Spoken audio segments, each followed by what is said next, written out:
You know, I've been doing this for a while. Almost 8 full years of making countdowns, and in that time, I've seen a lot of trends come and go. The old school countdown community had a lot of traditions that didn't really make a whole lot of sense. Things like 40-second long countdown intros, treating the word of Alex Rochon as unquestionable gospel, and of course, the hated characters list. There were other topics that got repeated. Ironically, one of them was about cliches, but this was easily the most frequent. It seemed like everyone had to have their own take on the topic, even though all the lists repeated the same handful of characters. I even dipped my toe in at one point. I don't recommend watching that one. It's not very good. The main problem with most of these lists, including my own, was the criteria. Often, it would involve being mad about a villain doing bad things. Right, because it's not like that's what they're supposed to do or anything. Characters like Joseph Bertrand may be unlikable, but that's kind of the point. It makes taking him down so much more satisfying. The reason I'm bringing this issue up is because this list is different. I'm not just looking for unlikable characters here, I'm looking for characters who are annoying, poorly written, or just generally make the game worse by being there. Usual rules apply, and let's just get into it.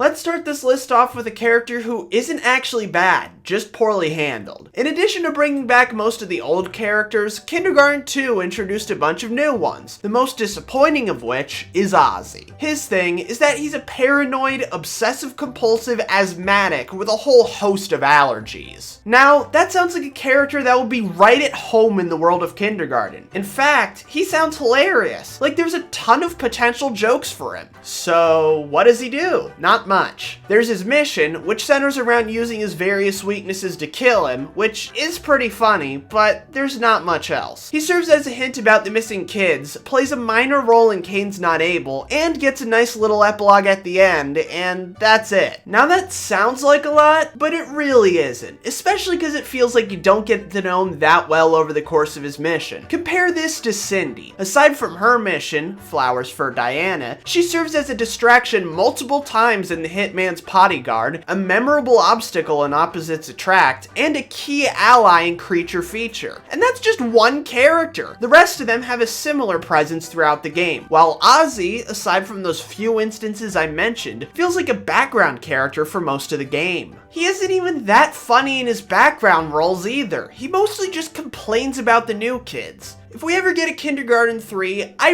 really hope Ozzy makes a return, because I feel like there's a lot of potential with this character that just wasn't realized.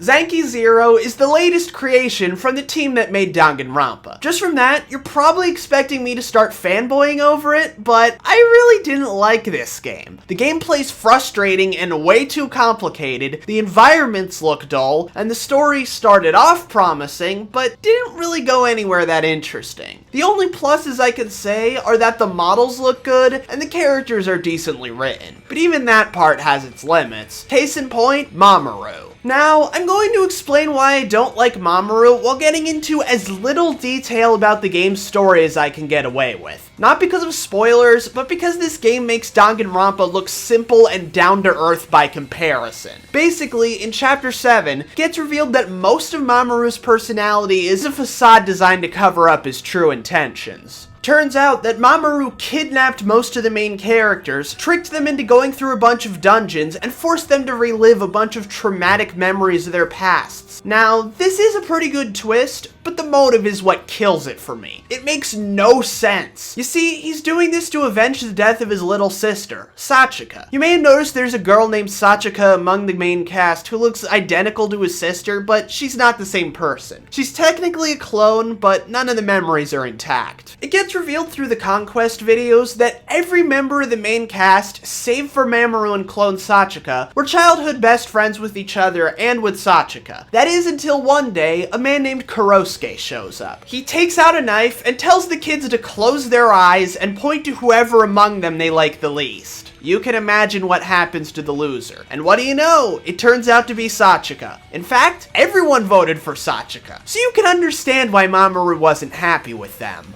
However, there are two problems with this. For starters, none of the kids disliked Sachika. In fact, she was so well liked that they all voted for her because they assumed no one else would. Now, you could understandably assume that Mamoru didn't know this, except for the fact that the Conquest video clearly spells it out, and Mamoru is the one who made the Conquest videos, so he had to know. Now, this could be excused as a man blinded by grief over the loss of the one person he cared about. That is, until you realize that he was working with Kurosuke as part of his revenge plot. So he vows revenge on the people who got his sister killed, but teams up with the person who actually murdered her? What kind of sense does that make? Yeah, he does kill Kurosuke, but only after he went rogue. And even if he was always planning to kill him, that doesn't explain why he felt the need to torture the others, but let Kurosuke run free and kill whoever he wanted, including clone Sachika, who he still had a decent relationship with.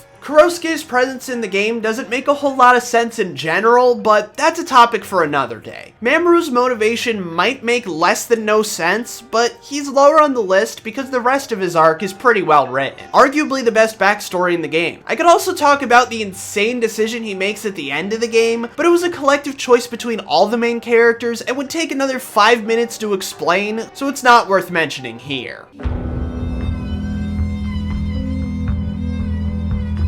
Oh, you guys are gonna hate me for this one, but I don't care. This character comes from the Mario series, and isn't actually one character, but a few characters. 7 to be exact. You know which ones I'm talking about. The Koopalings. I know these guys are fan favorites for a lot of people, and I can see why. They each have appealing designs, differing personalities, and often make for fun boss fights. My problem is oversaturation. Think about how many times we've seen them in recent games. We've got Paper Jam, Color Splash, 3/4 of the new Super Mario Bros. Games, both versions of Mario Kart 8, the last 2 Smash Brothers games, and I'm sure there's a bunch of bargain bin sports spin-offs I'm forgetting. This bugs me for 2 reasons. For one, it's nostalgia pandering. It feels like an inability, or at least an unwillingness, to come up with new characters because they can just bring back these guys to tickle people's Mario 3 nostalgia. Although, I don't mind nostalgia pandering too much in general. It's a bit distracting, but not too bad so long as it's not blocking new content. Which brings me to the bigger issue. These guys take up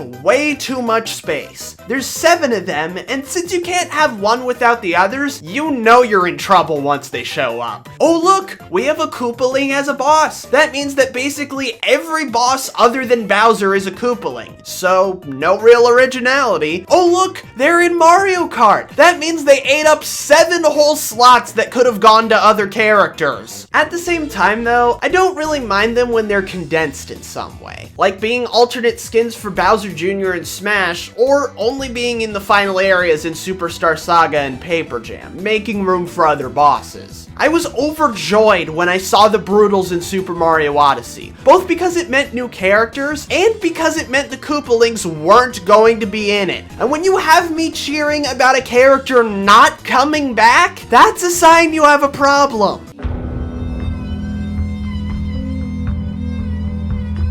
With Battle for Bikini Bottom Rehydrated on the way, it's only fitting I'm talking about the original here. Now, before you blow the whistle on me breaking the licensed game rule, the character I'm here to talk about isn't a problem in the show. He's only an issue here, and those of you who've played Battle for Bikini Bottom have already figured out who I'm talking about. The newscaster. In the early episodes of SpongeBob, they would have this realistic looking fish in a suit and tie serve as a news anchor and read the news in an over-the-top dramatic voice. It was a pretty good joke, so it made sense to include him in Battle for Bikini Bottom. However, there was one decision made with his inclusion that made him unbearable. There are 2 main places he shows up, on TVs in various parts of the hub world, which is fine and makes perfect sense, and in the boss fights, which is terrible. Why the hell did they do this? I get the idea. The fish acts as a ringside announcer as if the fight were a boxing match. match. There are many problems with this though. To start with, for whatever reason, Mr. Lawrence's performance as the fish in this game sounds way more awkward and uncomfortable than it did in the show. Second, this isn't a consistent, unique commentary over your gameplay like in Kid Icarus Uprising or Mad World. These are the same couple of one-liners over and over again. Finally, and worst of all, he never shuts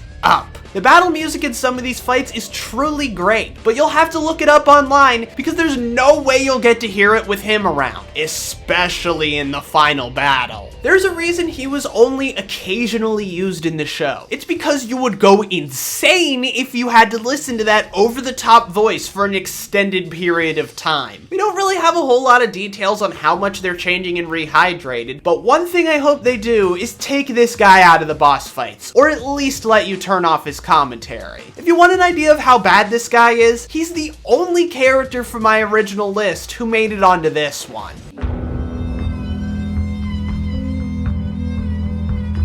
You know, it's always an awful feeling whenever a great villain gets replaced with a mediocre one midway through the game. I've talked about plenty of examples on this channel, so which one am I talking about here? Dark Bowser? Nah, you don't have to put up with him for long. Frank Fontaine? He was kind of interesting. Plus, it was in service of an amazing plot twist. Hoyt Volca? Yep, that's the one. Right here, officer. When you see people looking back on Far Cry 3 these days, a lot of them say the game runs out of steam about halfway through. Take a wild friggin' guess why that might be. The villain of the first half of the game is Vas Montenegro. A villain so great, he made my best villains list. The dude is utterly mesmerizing. He just steals the show whenever he's on screen and makes a huge impression despite not actually having that much screen time. Then halfway through, you kill him and he gets replaced with a stuffy old businessman. Now, to be fair to Hoyt, he is somewhat intimidating, kind of charismatic, and a bit entertaining. Honestly, he would make a decent villain in a different game, but there's no way in hell he can follow and act like Vas. He doesn't even fit the game's theme that much. Far Cry 3 is all about becoming one with the jungle, embracing the way of the warrior, and possibly letting it consume you. Who better encapsulates that? A manic pirate king who constantly examines things philosophically, or a wannabe Pablo Escobar? You know, maybe Hoyt could have worked if he was the main threat at the beginning and Vas killed him halfway through, symbolizing the wild side taking over. I know I'm being oddly constructive here, but I have to, because there's really not much to say about Hoyt himself.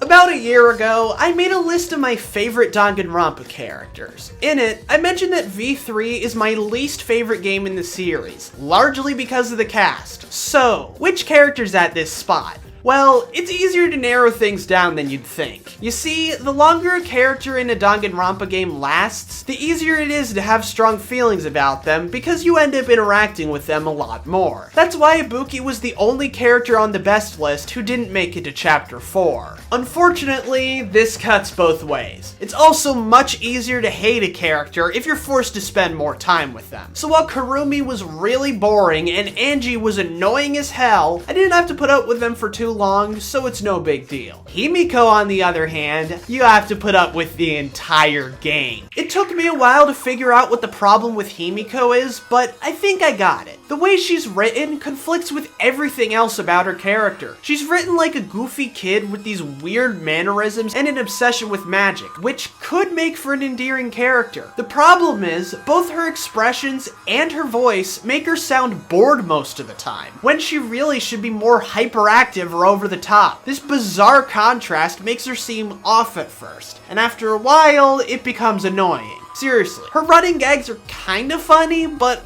way less funny than the game seems to think they are. It also makes her a tough character to care about, because it doesn't even feel like she cares half the time. Seriously, in Chapter 3, after she just lost two of her best friends and is going through a serious emotional moment, I was busy worried about what Monodem was going through. You know, one of the joke characters you're not supposed to care about. The thing is, I know that this contrast is the problem, because I found her pretty endearing during the segment in the Neo World program. Likely because everyone's facial expressions were so minimalistic. Leaving more to the imagination made her way more funny and charming. But that was such a small part of the game compared to the rest of her screen time. Like I said earlier, Hemiko makes it to the end. So not only do you have to deal with her the entire game, but in Chapter 6, she's one of the only characters left. And another one of them's Kibo, who just as easily could have made this list, but Hemiko was more interesting to talk about, so there. For this next entry, we need to travel to a game made by Platinum Games, where we find a character named Luca who blames the main protagonist for the death of a parent. Nope, wrong one. Seriously, why the hell are there two characters like that from the same developer? Luca from Bayonetta is charming, likable, kind of funny, and has a pretty good reason to blame Bayonetta for his father's death. Luca from The Wonderful 101 doesn't. Let's start with Luca's biggest problem, which, funnily enough, is an issue he shares with Mamoru. You see, he blames the Wonderful Ones for his mother's death because they weren't able to protect her. Now, we do get some backstory later that reveals she gave her life to create the shield guarding Earth, but let's ignore that because it's not really relevant. Instead, let's look at this from Luca's perspective. If the Wonderful Ones failed to protect his mother, that means she was killed by the people that were attacking Earth. Now, correct me if I'm wrong, but I seem to remember that the only threat the Wonderful 100 fought against was the Geth Jerk. Makes sense so far, until Luca briefly teams up with the Geth Jerk. You know, the people who probably killed her to get revenge on the Wonderful Ones. Now, this issue's still distracting, but it isn't as bad with Luca as it is with Mamoru, because there are a lot more variables, certain facts Luca may not have known, and he is still just a kid. The reason he's higher than Mamoru is everything else. You see, Mamoru is likable before his chapter and goes through a pretty interesting character arc afterward. Luca, on the other hand, has one nice emotional scene and is pretty damn annoying the rest of the game. Now, he's not legendarily annoying or anything, but his mere presence really drags things down. You've got all these entertaining, eccentric heroes on a mission, and all of a sudden, they're put on babysitting duty. It's not like he's the emotional core of the story either. There are several other character arcs that are way more impactful than Luca's. Really, I just don't get why Luca's in the game. He feels tacked on, doesn't add anything, and really just serves to annoy the player.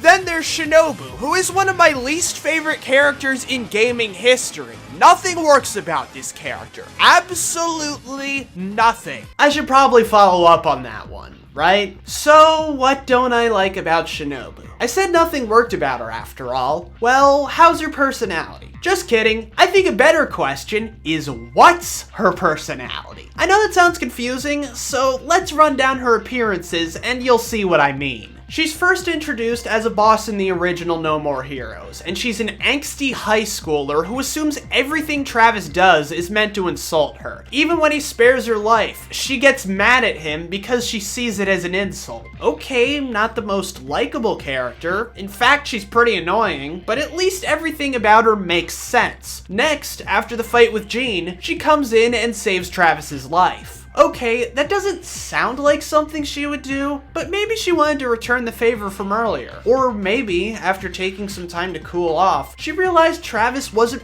really her enemy off screen. Either way works. But then there's No More Heroes 2. In No More Heroes 2, she views Travis as her master. She's not even a little smug or sarcastic towards him, which would have made more sense. It's pure, blind adoration, to the point where she even tries to have sex with him. And I'm just left thinking, is this even the same character? I get that people change over time, but this is a complete 180, to the point where there's nothing even resembling her original personality. It's kinda creepy, but that's just her character story-wise. Gameplay-wise, she's even worse. Anytime Shinobi gets involved in a No More Heroes game, it's bad news. For starters, her fight in the original No More Heroes is considered to be one of, if not the worst boss in the game. And I have to agree, she was the only boss in the original I actively disliked. Yeah, I actually enjoyed Speedbuster. Once again, she gets even worse in No More Heroes 2, because there are several levels you have to play as her. But these aren't just any levels. Oh no, they involve platforming, and this game was not in any way meant to accommodate platforming. me. Also, unless you're playing on easy mode, she taunts after every combo. That's literally a character's personality screwing with the gameplay. Given how much info we have on No More Heroes 3, it's tough to tell if Shinobi will return, but if she does, I really hope they implement her well. I don't want to have to deal with this crap again. Yick, a postmodern RPG, is a game that you really shouldn't be playing under any circumstances. What's that? It's actually called Y2K? No. It's spelled Yick, so I'm gonna call it Yick. This game hasn't earned me overlooking its dumb spelling. Simply put, it has a lot of issues. From overcomplicated gameplay mechanics to real-world controversies that I'm not going to get into for the sake of brevity. However, the biggest problem by far is the game's main character, Alex. Just from his design, you would expect Alex to just be a generic hipster, but that's giving him way too much credit. He treats everyone around him like complete garbage, and eventually, over the course of the game, treats them slightly less like garbage. And despite being a total loser, winds up being the most important person in the universe. Or so I've been told. You see, I didn't make it that far into Yick. I only played a couple of hours, but those first few hours were enough to drive me away and make me despise Alex. What was so bad that it made me quit so fast? His inner monologues. Now, I'm not inherently against inner monologues. Especially in visual novels, an inner monologue can give us a nice insight into a character's thought process and provide information that dialogue and action might not be able to convey. So what's the problem with Alex's monologues? Oh, there are a lot of problems. Let's start with the most minor of them, the way they're delivered. Usually, when Alex starts monologuing, it's fully voiced and shows his mouth moving, which doesn't make a whole lot of sense since it's his internal thoughts. Also, he turns right towards the camera when he does it, which just makes it feel uncomfortable. Second is the focus. Alex's monologues never say anything interesting. They always tell the audience something that you could either already figure out or something completely irrelevant to the story. And they always do it in the most drawn out and pretentious ways possible. Which brings me to the third and most serious issue. Alex never shuts up. At least towards the beginning of the game, it feels like he has one of these self-indulgent exposition dumps every 5 minutes, and each one feels like it goes on for 10. They might slow down as the game goes on, but judging from the general reactions to this game, it wouldn't matter even if they did. Alex is still a pretentious, egotistical prick who loves the sound of his own voice. I can deal with a protagonist who may not be the best of people. In fact, it can add to the experience sometimes, but not when they're this insufferable to the audience. Seriously though, if you ever find yourself wanting to play Yick out of sheer morbid curiosity, just play Pizza Game instead. It also has bad dialogue and an unlikable protagonist, but it's intentional and funny instead of frustrating. So, who could be worse than Alex? Well, no one actually. Number one isn't nearly as insufferable as he is, but here's the thing. Take Alex out of the equation, and Yick is still a bad game. It's still got awkward dialogue, tedious mechanics, and uncomfortable parallels to real-life events. We the Revolution, on the other hand, was shaping up to be a really enjoyable experience. That is, until he showed up. But let's not get ahead of ourselves. I need to provide a bit of background first. In We the Revolution, you play as a judge during the French Revolution. You manipulate the jury to give the sentences that'll help you politically, spend time with your family, protect your territory, and rise through the ranks of the revolution. Now, this may start to sound familiar. A lot like this is the police. In fact, I should probably play this clip from last time. We the Revolution takes one of the biggest nosedives I've seen in a game, even more than This Is the Police. So when do things start to go wrong? Well, it all starts after you execute Robespierre. No, not that one. Now, you would think that would be the end when you're playing a game about the French Revolution, but no. There's still a third of the game left. Almost immediately after the trial, your brother enters the picture. You see, he gets mentioned a couple of times throughout the game, and everyone seems to think he died in the war, but as it turns out, he was alive the whole time. Here's what happened. After being disowned by his family, Bruno enlisted in the war and was captured by the enemy. They forced him to play a game of dice. If he won, they would let him leave, but for every round he lost, they would cut off one of his hands. He lost a hand, and as revenge, he makes you play a game of dice, and every round you lose, he cuts off one of your son's hands. Now, does that sound ridiculous? Don't worry, it gets even worse. It turns out, Bruno was pulling the strings behind the scenes, and is secretly responsible for every event that pushed Alexei further into the political world. All as revenge against his father, so he would see his favorite son become more and more ruthless. Yeah, political rivals who see Fidel as a threat, oligarchs who would want an end to the revolution, ridiculous. It was obviously just your brother. That's why after this twist, instead of seeing the hierarchy of the revolution's political system, it's all crossed out with Bruno's face plastered all over it. But as if this twist couldn't get any dumber, Bruno announces that in a few days, he'll be leading an army of people wronged by the revolution against Paris, and I'm sorry, I can't take any more of this. A Let's Play of this game summed it up best. Bruno's a freaking anime villain, which I would be fine with in a different context, but this isn't some over-the-top mystery game. This is supposed to be a grounded, serious game about the French Revolution, and they just throw all this at you. It gets even worse though, because now, instead of political intrigue, you have to play these god-awful military battle minigames to defend Paris. That is, in between your normal courtroom duties, because it really makes sense to continue business as usual when Paris is under siege. Things also get worse for Fidel. As his reputation starts to tank when Marat starts publishing his crimes to the public, and as a result, his family abandons him, and his wife even tries to kill him. And you know, I might be able to feel investment in his fall from grace if this were the result of Alexei losing sight of his own morality because of power and desperation. But instead, it's just the machinations of a mustache-twirling supervillain. There's even a scene where you can end the game early by choosing to let Fidel die, and it's all thanks to this puppet master, who spouts a bunch of fourth wall metaphors this game hasn't even come close to earning. It comes completely out of nowhere, barely relates to the rest of the game, and doesn't really say anything insightful. At least it lets you end this nightmare sooner. Oh, and the game ends with Napoleon defeating Bruno's army, but that was actually part of Bruno's plan all along, because of course it was. He wanted to introduce Paris to its new dictator, because I'm sure he did. Also, some people see Alexei as a hero because the puppet master said something about it, so I guess that means it's part of his arc now or something. Wow, that was bad. The reason Bruno is number one, even above Alex, is because he completely ruined We the Revolution. If you end things after Alexei kills Robespierre, maybe give a bit of a dark ending cutscene like with the game's trailer, you've got a pretty good game. Not perfect, not amazing,